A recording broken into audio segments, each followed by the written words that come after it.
যখন ক্লাসে locomotion movement পড়ানো হয় সবাই তোমরা দেখেছো যে হাইপোক্যালসেমিয়া টপিকটা যখন আসে তখন তোমরা ভাবো যে কেন হলো হাইপোক্যালসেমিয়া। আমরা সবাই জানি যে হাইপোপ্যারাথাইরয়েডিজমে হাইপোক্যালসেমিয়া হয়।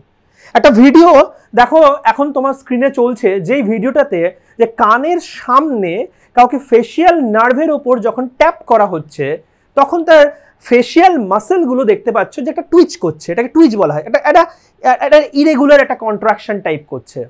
এই যে জিনিসটা এটা কিন্তু হাইপোক্যালসেমিয়ার জন্য হচ্ছে।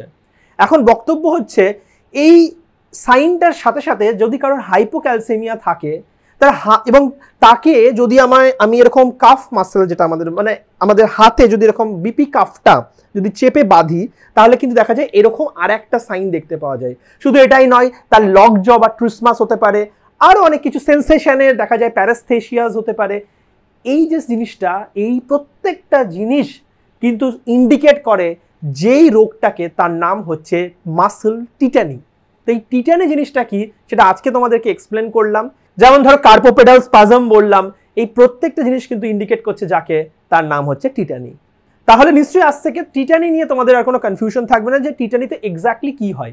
So basically abnormal excitability of the muscle under the influence of neuron. মানে নিউরন যদি কোনো একটা স্কেলিটাল মাসেলকে ইনফ্লুয়েন্স যখন করছে তখন মাসেলটার অ্যাবনর্মাল এক্সাইটেশনস হচ্ছে, কখনো স্প্যাজম হয়েও থেকে যাচ্ছে, বললাম না লক জ হয়ে যায়, সেটা ট্রিসমাস।